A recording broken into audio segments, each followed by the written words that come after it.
Good morning, students. As you all know, we have completed our first chapter. So today I will explain you next chapter, that is life process. Okay, student. So first of all, what is life process? Life process का definition क्या है? The process which together perform the function of maintenance of life are called as life process.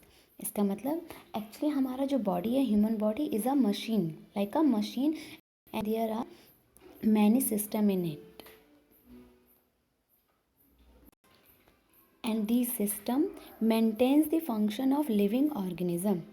Okay, actually student, even when we are not doing anything particular, suppose we are just sitting, even we are just sleep, this maintenance job has to go on, and the process which together perform this maintenance job are called life process. इसका मतलब हमारा जो human body एक machine है, हमारी body में कुछ ना कुछ फंक्शन होते रहते हैं. हम चाहे कुछ भी ना करें, चाहे हम बैठे हैं या सो रहे हैं, लेकिन हमारा बॉडी में कुछ ना कुछ जो फंक्शन है वो काम करते रहते हैं, और ये फंक्शन जो है, ये सिस्टम जो है, वो हमारी बॉडी को मेंटेन करते हैं, हमारी लाइफ को बनाए रखते हैं. तो ये सारी प्रोसेस, ये सारे सिस्टम्स को ही हम क्या कहते हैं? लाइफ प्रोसेस कहते हैं. ओके, तो इस लाइफ प्रोसेस में कौन कौन से सिस्टम्स आएंगे? फर्स्ट वन इज, देखिए, nutrition, respiration, circulation, excretion are example of essential life process. Life process में ये सारी चीज़ें आती हैं. न्यूट्रिशन, अगर हम बैठे हैं और तो हमारे स्टोमक में अगर कोई फूड है तो वो डाइजेस्ट होगा. हम रेस्पिरेशन करते रहेंगे, हमारी बॉडी में ब्लड सर्कुलेशन होगा. Excretion, so these are the example of essential life process. In unicellular organism, all these processes are carried out by the single cell. Unicellular means single cell organism, and the single cell organism has no specific organ for taking food, exchange of gases, excretion and for circulation. इनके पास कोई special organ नहीं होता है. तो ये जो unicellular organism है वो एक ही सेल से अपने सारी प्रोसेस को करते हैं. In multicellular organism, well-developed systems are present to carry out the process. So in multicellular organism, various body part have specialized in the function they perform. तो मतलब multicellular organism में अलग अलग फंक्शन के लिए अलग अलग सिस्टम डेवलप रहते हैं. ओके, तो सबसे पहले यहाँ पे हमने पढ़ा अभी न्यूट्रिशन, राइट. देखो ये न्यूट्रिशन, तो आज सबसे पहले हम जो एक्सप्लेन करेंगे वो न्यूट्रिशन के बारे में करेंगे. इसके बाद हम रेस्पिरेशन, सर्कुलेशन, एक्सक्रेशन, ये सारे प्रोसेस हम इस चैप्टर में पढ़ेंगे. So first of all we go for nutrition. So first topic is nutrition, and you all have learn about nutrition in previous classes. So what is the definition of nutrition? The process of acquiring food that is needed for nourishment and sustenance of the organism is called nutrition. In simple way, we can say it is the mode of taking food by an organism and its utilization by them. That is called nutrition. So there are two types of mode of nutrition. First one is autotrophic and second one is heterotrophic. First is autotrophic nutrition. So what is autotrophic nutrition? If an organism can nourish itself by making its own food using sunlight or chemicals, such mode of nutrition is called as autotrophic. Okay students, so what is autotrophic? It is a mode of nutrition in which organisms make food themselves are called autotrophic nutrition, and these organisms are called autotrophs. जो अपना खाना खुद बनाते हैं उन्हीं को autotrophs कहते हैं, और this type of mode of nutrition is called autotrophic nutrition. आप सभी ने पहले भी पढ़ा है, all green plants are called autotrophs. Okay, all green plants are autotrophs because they make their own food itself. वो अपने आप बनाते हैं in the presence of sunlight, carbon dioxide, chlorophyll and water. Okay, तो अभी तक आपने ये पढ़ा है, लेकिन मैं एक चीज़ आपको और बताऊंगी कि कुछ बैक्टीरिया भी ऐसे होते हैं जो केमिकल का यूज़ करके अपना खाना खुद बनाते हैं। तो few bacteria use chemicals to derive energy and they are called chemotrophs. Okay, तो ऑटोट्रॉप्स जो होते हैं जो अपना खाना खुद बनाते हैं। तो जो प्लांट होते हैं वो अपना खाना कैसे बनाते हैं? Through a process that is called photosynthesis. Photosynthesis के थ्रू अपना खाना खुद बनाते हैं, so they are called photo autotrophs. कुछ बैक्टीरिया भी होते हैं जो अपना खाना खुद बनाते हैं, और किसके यूज़ करके? केमिकल को यूज़ करके, इसलिए बैक्टीरियाज को बोलते हैं chemoautotrophs. Okay, both are autotrophs but plants are called photo autotrophs and these types of bacteria are called chemoautotrophs. Okay, तो अब हम न्यूट्रिशन इन प्लांट्स, अगर हम प्लांट में न्यूट्रिशन की बात करेंगे तो ऑब्वियस है plants are autotrophs and they make their own food by the process that is called photosynthesis. ठीक है, तो what is photosynthesis? During this process plant take carbon dioxide and water, and in the presence of sunlight and chlorophyll plant makes their own food, that is sugar, and we can also call as carbohydrate। ठीक है, sugar बोलो, carbohydrate या फिर glucose.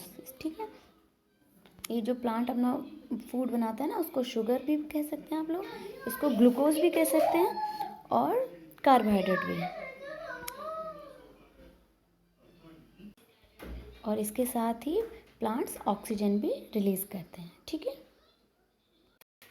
Photosynthesis is an important process by which food is formed. Photosynthesis से ही plant अपना food बनाते हैं and the plant make food using sunlight and water which provide nourishment to other organism and then self. और इस तरीके से जो प्लांट होता है अपना फूड बनाते हैं और अदर ऑर्गेनिज्म भी डायरेक्ट या इनडायरेक्टली प्लांट्स पे डिपेंड करते हैं। Chlorophyll present in the green parts absorb light energy. आपको पता है प्लांट में जो ग्रीन कलर होता है वो एक ग्रीन पिगमेंट की वजह से होता है, that is called chlorophyll. Okay, और क्लोरोफिल प्लांट के किस ऑर्गेनेल्स में होता है? That is chloroplast. ठीक है, so chloroplast is a cell organelle of plant and chlorophyll present in this organelle. ठीक है, तो क्लोरोप्लास्ट वो ऑर्गेनेल है और उस क्लोरोप्लास्ट में ही क्लोरोफिल होता है। और what is the function of chlorophyll? Actually chlorophyll absorb the sunlight। Okay, now chlorophyll is essential for photosynthesis and stomata to facilitate intake of carbon dioxide। तो आपको पता है फोटोसिंथेसिस रिएक्शन के लिए जो रॉ मटेरियल है वो क्या है? First one is carbon dioxide, water and sunlight and chlorophyll. तो इसमें से जो कार्बन डाइऑक्साइड है, कार्बन डाइऑक्साइड प्लांट कहाँ से लेता है? From atmosphere, and water from soil, and sunlight from sun, and chlorophyll तो प्लांट की बॉडी में वो ग्रीन पिगमेंट खुद होता ही है। इसके अलावा जो प्लांट कार्बन डाइऑक्साइड को जब एटमॉस्फेयर से लेता है तो प्लांट की लीव्स में छोटे छोटे टीनी पोर्स होते हैं, दीज आर कॉल्ड स्टोमेटा, और इस स्टोमेटा के थ्रू ही प्लांट अपने कार्बन डाइऑक्साइड को अपनी बॉडी में लेता है। So stomata are tiny pores which present in the surface of leaves and plant take carbon dioxide through these tiny pores, that is called stomata। Now next topic is step of photosynthesis। Step of photosynthesis, और आप ऐसे भी कह सकते हैं important events which occur during the photosynthesis. इस तरीके से ये क्वेश्चन आता है कि फोटोसिंथेसिस में जो इम्पॉर्टेंट इवेंट्स हैं वो लिखिए या स्टेप्स लिखें। तो आपको इसी तरह से लिखना है इसे। फर्स्ट है absorption of light by chlorophyll. We all know that chlorophyll absorb sunlight. ठीक है, तो फर्स्ट स्टेप है absorption of light of chlorophyll, then conversion of light energy into chemical energy. जैसे क्लोरोफिल सनलाइट को एब्जॉर्ब करता है वो लाइट एनर्जी किस में चेंज हो जाती है, केमिकल एनर्जी में चेंज हो जाती है। जैसे ही केमिकल एनर्जी में चेंज होती है वो केमिकल एनर्जी वाटर मॉलिक्यूल को स्प्लिट कर देता है। स्प्लिटिंग ऑफ वाटर, एक सेकेंड, ये देखिए, स्प्लिटिंग ऑफ वाटर, ठीक है, वाटर मॉलिक्यूल को, ये केमिकल एनर्जी वाटर मॉलिक्यूल को स्प्लिट करती है इनटू हाइड्रोजन एंड ऑक्सीजन, ठीक है। और यही ऑक्सीजन फिर वो एटमॉस्फेयर में रिलीज कर देता है और इस हाइड्रोजन को कहाँ यूज़ करता है, finally reduction of carbon dioxide into carbohydrate. तो ये जो हाइड्रोजन थी उसका यूज़ वो कार्बन डाइऑक्साइड के साथ उसको रिडक्शन करने में यूज़ करता है, जिससे कार्बन डाइऑक्साइड कार्बोहाइड्रेट बनाता है। समझ गए? तो फिर मैं एक बार फिर से समझाती हूँ। सबसे पहले क्या होता है, absorption of light by chlorophyll, then conversion of light energy into chemical energy, then that chemical energy use to splitting of water molecule into hydrogen and oxygen. This oxygen, after that this oxygen released into the atmosphere, and this hydrogen used by carbon dioxide, and when hydrogen and carbon dioxide react, it will give carbohydrate। और carbohydrate को हम क्या कह सकते हैं, carbohydrate या glucose, जो भी आपको कहें, ठीक है। जो नेक्स्ट टॉपिक है दैट इज स्टोमेटा। स्टोमेटा भी आप सभी जानते हैं। Stomata are pores on the leaves that help in the exchange of gases.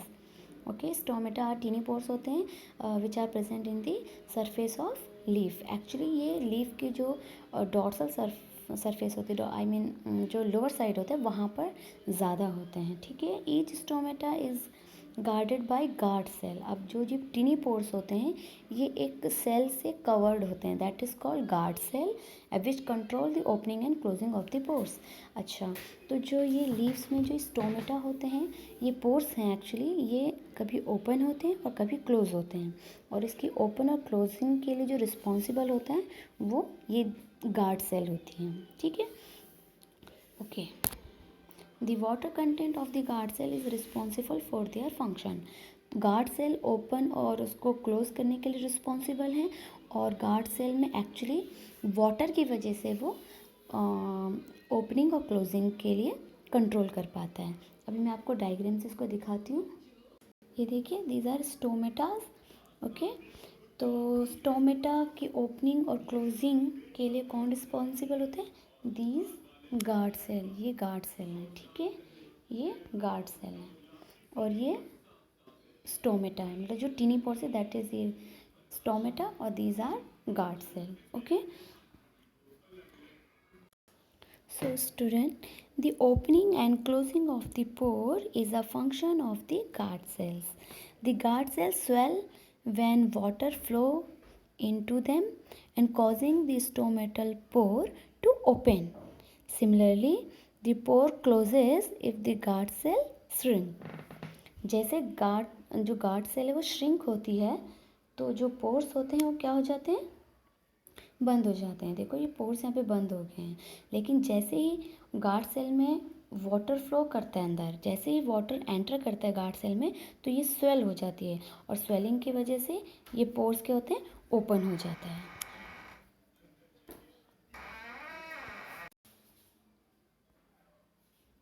देखिए, the opening and closing of stomata is controlled by the guard cell.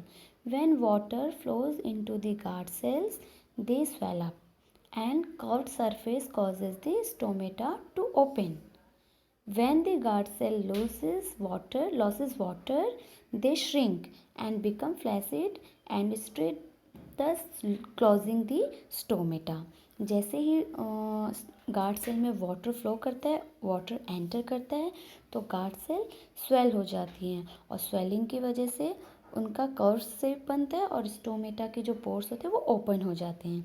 जैसे ही water guard cell से बाहर निकल जाता है, वाटर लॉस जैसे होता है, तो वो श्रिंक हो जाती है, और श्रिंक होने की वजह से वो जो स्टोमेटा के पोर हैं वो क्लोज हो जाते हैं। Okay, now next topic is function of stomata. Okay, तो the main function of stomata are helps in the exchange of gases by opening and closing of pores in the leaves. तो first function क्या है, gas exchange का. Second is it helps to expel the excess water out from the leaves in the form of water vapour. It means transpiration.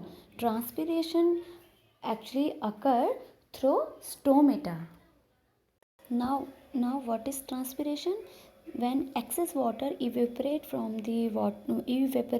the plants, this process is called transpiration, and transpiration also occur through stomata. Next, based on the weather condition, it closes or opens its pores to maintain the moisture balance. Okay तो weather condition पे भी depend करता है, जिससे कि क्या होता है, जैसे कि बहुत ज़्यादा वार्म कंडीशन है, बहुत गर्म है, तो जैसे डेजर्ट में बहुत गर्म होता है, तो जो स्टोमेटा होते हैं वे क्या होते हैं, मेनली क्लोज रहते हैं, जिससे कि वाटर लॉस ना हो. Okay, now allow the uptake of carbon dioxide to give out oxygen during the process of photosynthesis. वही गैस एक्सचेंज का काम करते हैं. Stomata remain open during the day and close at night, and this closure prevents water from escaping through open pores. Generally stomata जो होते हैं वो day time में ओपन रहते हैं और रात के टाइम पे वो क्लोज हो जाते हैं, जिससे कि क्या होता है, मतलब जो वाटर है वो बहुत ज़्यादा ही वाटर क्या है वो लॉस ना हो, ज़्यादा वाटर लॉस ना हो, इसलिए वाटर लॉस को बचाने के लिए भी वो दिन में तो ओपन रहते हैं और रात को क्लोज हो जाते हैं. Okay, now next is saprophytic nutrition. Okay, some organisms feed on dead and decaying organic matter. This mode of nutrition is called saprophytic nutrition. बहुत से प्लांट्स ऐसे होते हैं जो बहुत डेड और डिकेइंग ऑर्गेनिक मैटर से अपना फूड लेते हैं. ठीक है, जैसे कि फंगस या फंजाई में आते हैं, जैसे मशरूम, ईस्ट और bread mould are saprophytic in nature. Now, what is parasitic nutrition? Some organisms feed on the expense of another organism and in turn causing it harm. This is called parasitic mode of nutrition. So, what is parasite? Yeah, parasitic nutrition. When an organism that obtain their food from other animals, from other organism, either by living inside or outside their body, are called parasite, and this mode of nutrition is called parasitic nutrition. एक बार फिर बता दूं, parasitic nutrition क्या होता है, the organism that obtain their food from other animals either by living inside और outside their body. इसका example है टेप वॉर्म हो गया, राउंड वॉर्म. ये टेप वॉर्म और राउंड वॉर्म या एस्केरिस, ये सब हम कहाँ पे होते हैं, बॉडी के अंदर होते हैं. स्टोमक, जैसे एस्केरिस जो होता है वो बॉडी मतलब हमारे स्टोमक में मिलता है ह्यूमन बींग्स के. तो ये इनसाइड, मतलब इसको बोलेंगे एंडोपैरासाइट, बिकॉज ये बॉडी के अंदर रहता है. एक्टोपैरासाइट में जैसे लीच कह सकते हैं, लाइस कह सकते हैं, तो ये क्या होता है, बाहर से बॉडी में चिपक जाते हैं और हमारे ब्लड को सक करते हैं. तो these are called ectoparasite. So okay बच्चों, आज के लिए इतना ही.